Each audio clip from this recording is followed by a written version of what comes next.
But you're my bestie for life. Yeah, you're the family I choose. Yeah, you. The FF's till the end. We can get through this together. But you're my bestie for life. Yeah, you. Welcome back to New Roads, New Rules. Sandy here. Hi, Terri. Hey.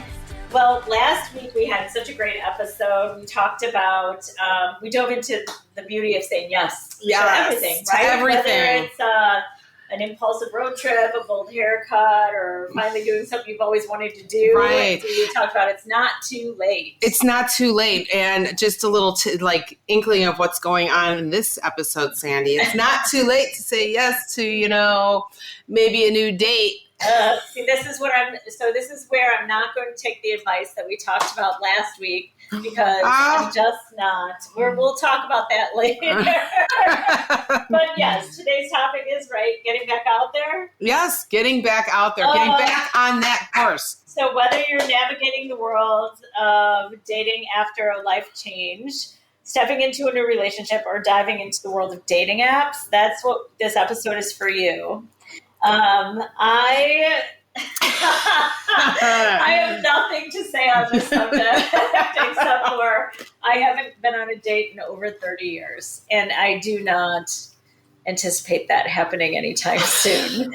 Never say never. I know that Terri, you're a little further along. We talked about this in the first episode, and you have some experience here, so we're going to listen to Terri on this episode. I am not an experienced dater. It is, but you have to, after a breakup, you got to get back out there, or a life transition. I know it feels daunting. It does. But it can be very empowering too. Okay. Honestly, when I first started dating after my divorce, it was just because we were both in long-term marriages. It took a while, right? It took a while. Not a long while. It didn't take him a week. And he was out the door and started, not me. But it's all in the mindset, right? Yeah. You've got to get back into the mindset of dating, which is scary, especially at our age. And again, being in a long-term relationship. I was with my ex for 25 years or so, long time. And you've got to now embrace this new single life and finding the confidence to put yourself out there, which that was very difficult for me because after my breakup, I had absolutely no confidence. It was, and which the situation between me and my ex at the time, it was just not. I think I would agree. I definitely think confidence is an issue. Yes. I think I am a confident person. I feel in life in general. Work, but, I am so confident. Yeah. But when it comes to this, no, right. I have none. Right. And I think it's lack of experience. I think it's a little of the things that didn't work in our relationship. So I'm like, ugh, I gave it a go. Right, right. I gave it a go. Why do I want to try that again? Well, we're going back to boundaries, which this all kind of plays into it. You have to, create your boundaries, and you have to know what boundaries that you want to create for yourself. Yeah. A lot of it is dealing with fear, vulnerability, and the inevitable awkward moments. There are a lot of awkward moments, and honestly, those awkward moments I have found, help you to figure out, hey, this could be a guy that I date, or hey, this is not the person I want to be dating. No. And I feel now doing it, getting back into it, with whatever, you're older now, right? And so you don't put up with a lot more, so it's just right, but I also wouldn't make the same choices I made in my 20s. No, right, no. I would not do that. And I also, I don't know. I just don't think it's just a whole new world. It's a whole new world. But again, 20s dating versus dating now. You have to learn to look at dating as being fun now and not pressure. It's more about the journey rather than focusing on the end goal. Because in our 20s, and we're dating, you're like, oh, I'm looking for somebody who I want to get married to. Do I want to have kids with this guy? You know, da-da-da. Dating when you're in your 50s, I'm not flipping getting married again. I'm not having any more kids. You know, my newest one is I'm not even living with anybody anymore. Right. So dating now, It's just about having fun. it's just about having fun and just about having somebody in your life that. But I have you. I'm just kidding. You will always have I'm me. going to be terrible. I know. But No, I am listen. not going to fulfill some needs. I understand that. I understand. But what I'm saying is, I think you have to be ready. You have to be ready. So perhaps Yes. that's my issue. So I don't want anybody that's listening to take my advice at all because it's just I am not there. I'm just Right. not No, there. I mean, you're not there yet. Okay. And now there's a new age of dating with the apps. Now, I'm going to tell you right now, I hate the fucking apps. I do hate the fucking apps. So name a few. I was on Match. I was on, what's the Bumblebee one? Bumble. There was Zeus. That's it. I did not do, what is the big one? Tinder, whatever that is. Like, I didn't do any of that. It is a total different culture out there. It's totally, no. Well, I did some research. You want me to tell you about my research? But of course she did some research. Okay. I can't wait for this. Okay. So This is the research that I did on dating apps. Okay. Yes. Are you ready? Yes. So several serial killers have utilized dating apps to identify and lure their victims. I have a couple of examples. Of course you do. I do. Khalil Wheeler, I can't even say his name because he's freaking me out so much. Khalil Wheeler Weaver. In 2016, Wheeler Weaver used the Tagged app to meet. I don't know what Tagged is either, but to meet women in New Jersey, who he subsequently murdered. He was convicted of multiple counts, including murder and kidnapping, and he was sentenced to prison. So he's gone, but that's just one example. Then we have Stephen Port. He was dubbed the Grinder Killer. So he was on Grinder.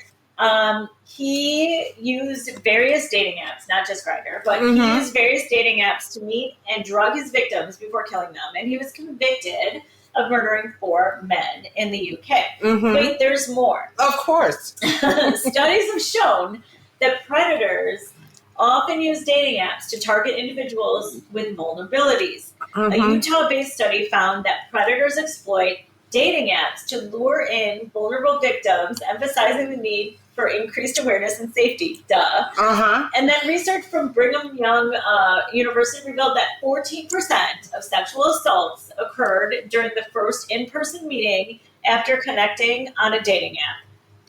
I'm just saying. Well, I'm just saying the first in-person meeting should never be done somewhere where other people are not around. Right. Well, true. Yes, true. You have to be in public, right? It has to be in public.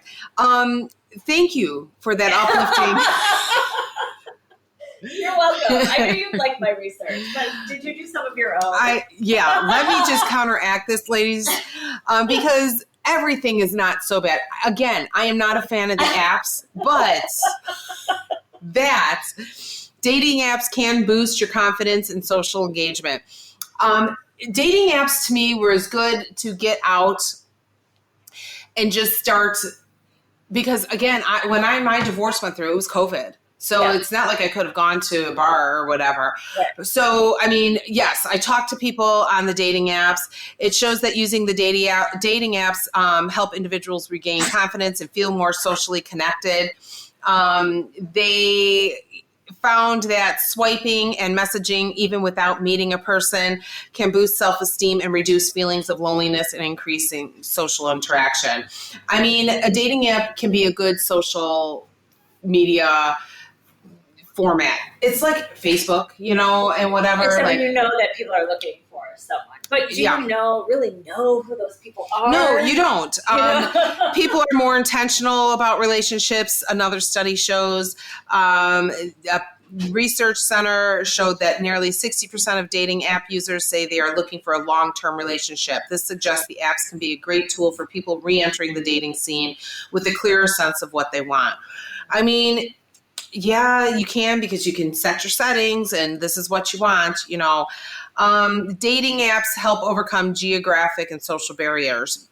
Like, honestly, yes, I could get on there and say, open up my settings and say anywhere in the United States, and you can go anywhere if you're that open. Some of the popular dating apps, of course, are Tinder. Tinder's a fast-paced dating app, very casual. If you want to hook up, if you are looking for a hookup, you go on Tinder. I mean, you just go on Tinder. Yeah. Bumble, women make the first move. I did not do well on this because I am not a first move girl. What? They do? Yeah. The males cannot reach out to you. You have to reach out to them first. That's terrible. That is not for me. It's for some other women. Hinge is designed for more meaningful connections. I've never been on Hinge. I've never heard of it. There is Match, OkCupid, and others. They all have different focuses on from long-term relationships to casual dating. You just have to know what you're looking for. Match was like more casual for me. Tinder to me is a hookup thing. So I'm just like, I'm staying away from that. Again, tried Bumble. Oh, I've got to make the first move. Not doing that. So Match was it. But I mean, would you recommend Match to anybody that's getting out there now? Sure. I mean, I say you have to try it at least once. If you're not one to go out to a bar, or if that social scene, or say you do go to a bar, but you're not one to approach the guy first or anything like that, because some people are more, shy, much more shy than others. Then yeah, I mean, try it. You've got to put yourself out somehow, right? You've got to put yourself out somehow. But, take it with a grain of salt. I mean, you get some weird ass comments and you get weird ass messages. Don't give your phone number out, right away. Do not text me. Let's get off this thing. Absolutely fucking not, dude. Get the hell out of here. Go take your fish and you go bye-bye. They all have the fish pictures. There could be a serial killer. Navigate your profile. Know what works. Crafting a bio that's authentic to you. It's intriguing and it reflects who you really are. What doesn't work, the common mistakes that make people swipe left, for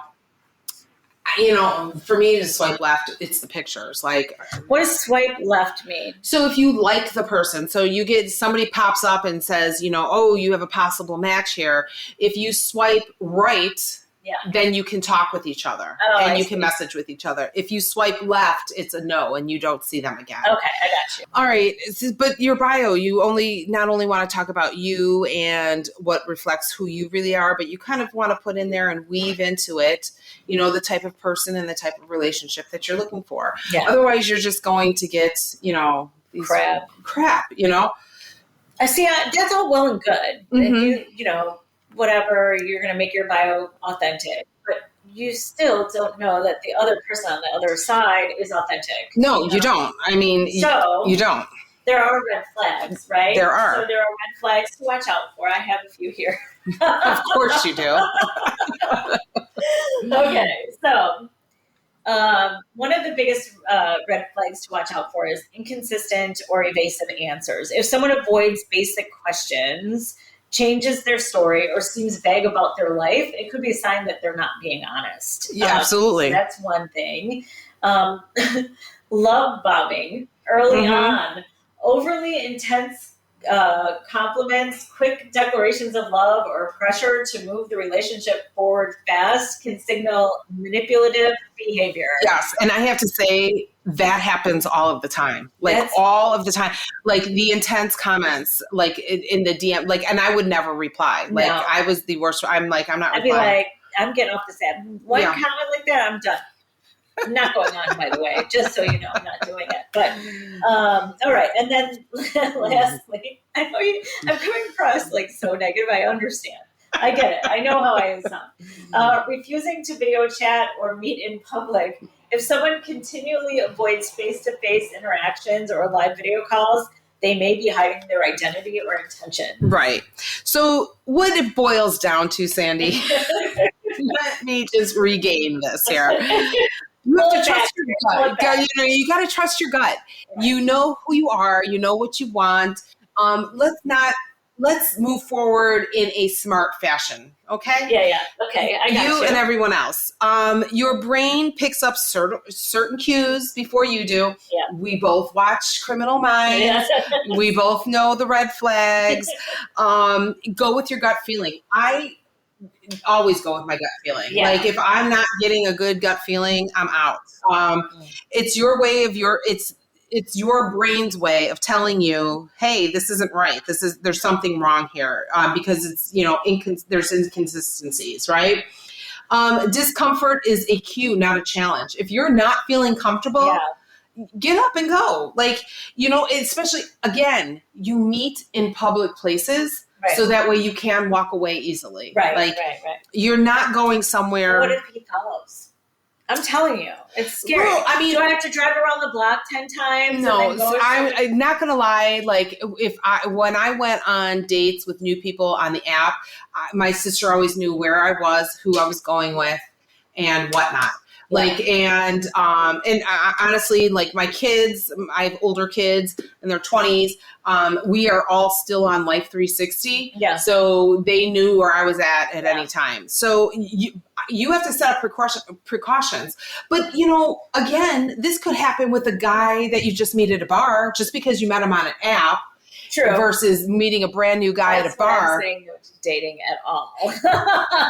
Again. Just so you know. You just have to read the room and trust your gut and whatnot. And then go on a full-on car chase afterwards.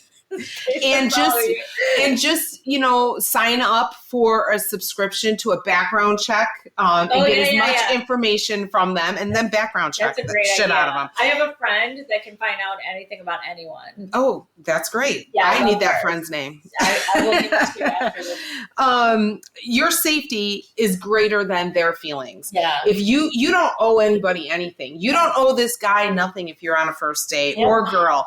You don't owe him continuing conversation. If it doesn't feel right, hey, I'm sorry, this really isn't working out for me. Yeah. Let's just end it now and whatnot. Ghosting can be okay. If you haven't even gotten to the first date and that person is texting you weird things or, just bothering you, bye. Ew. Like you don't even have to say anything. Just walk away from it, right? Yes. The whole idea here is to find the right fit for you.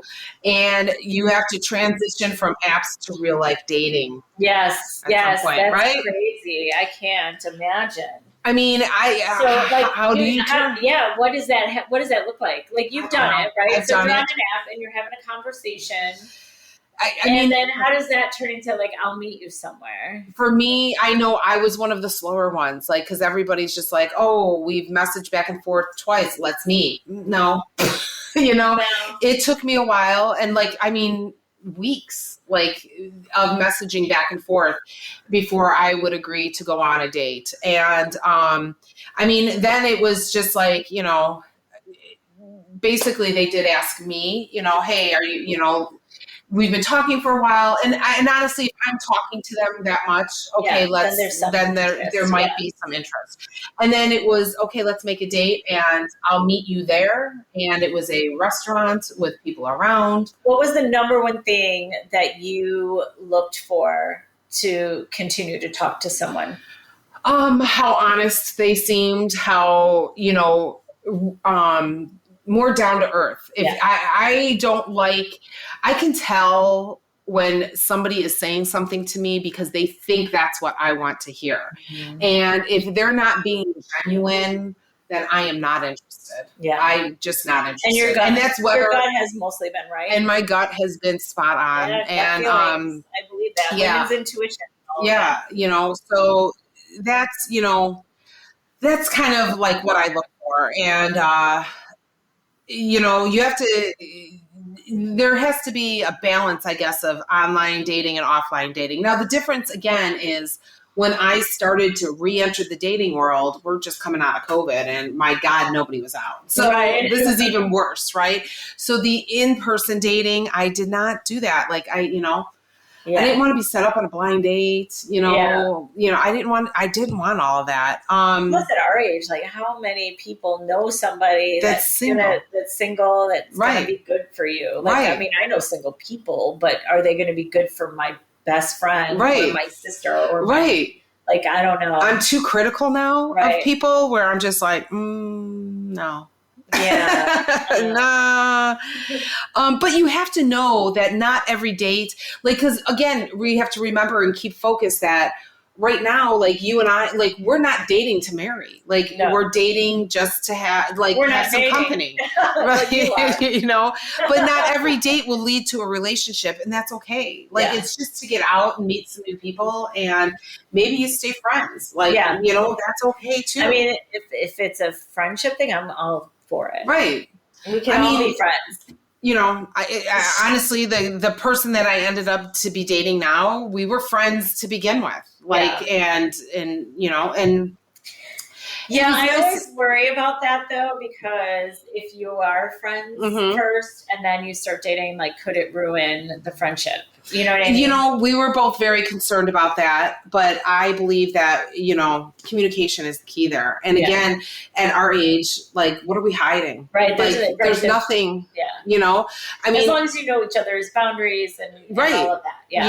And you talk, amongst each other about it.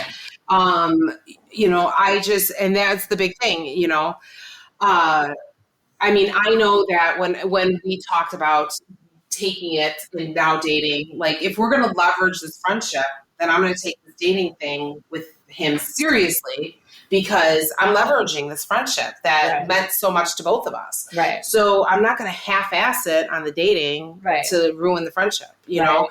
And I mean,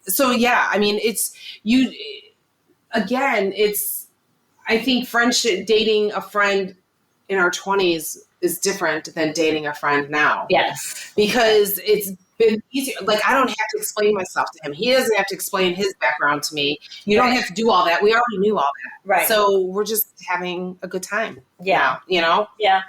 So maybe look at some friends. And I don't have any.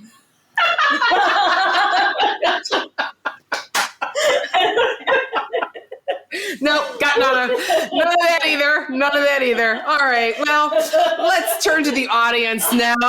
Because Debbie Downer over here. Nope. I know, I told you, I knew it was going to come across that way, but I just can't. I don't know. Well, we didn't need I don't have any friends. But you know what? Yes, I know. I can have no words. Okay. No words. You're going to do your turn. I'm going to do your turn. It's your turn.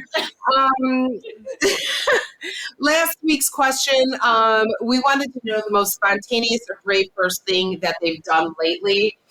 And Michelle wrote in and said, the most brave and spontaneous thing I've done lately was leaving my full-time job with benefits to fully pursue my dream of becoming a top awarded choreographer and dancer.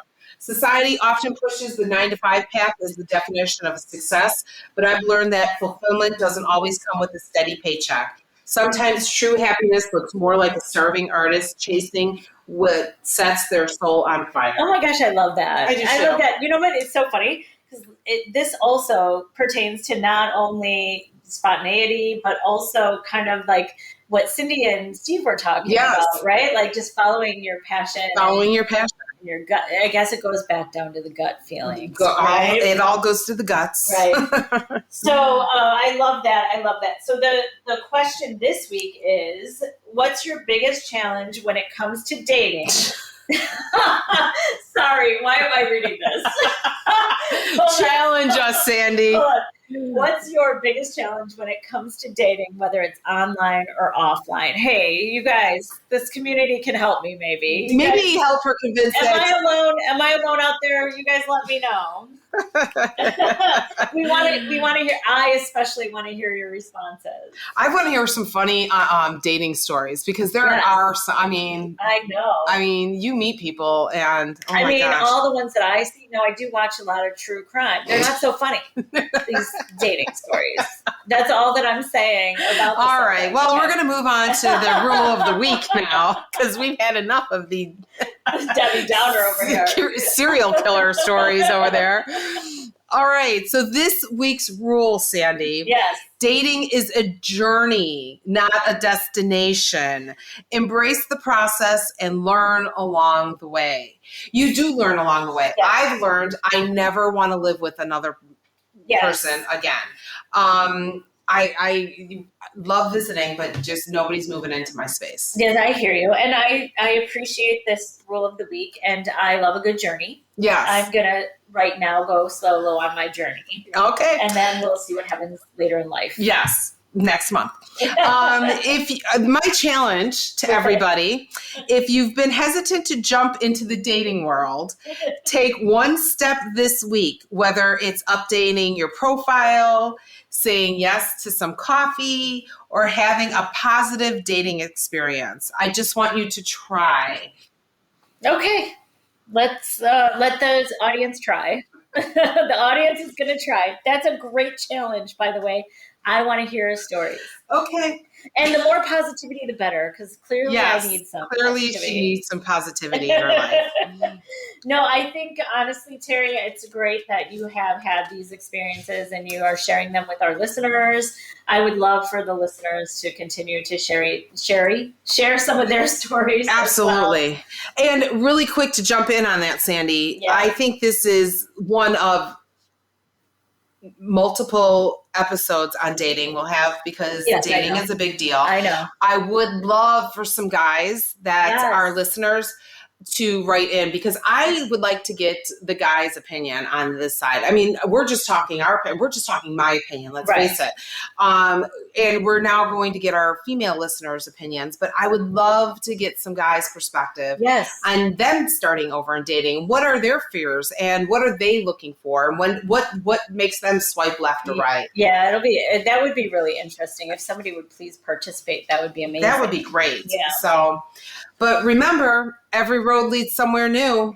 And the best part, we get to make the rules. See you next time on New Roads, New Rules. But you're my bestie for life.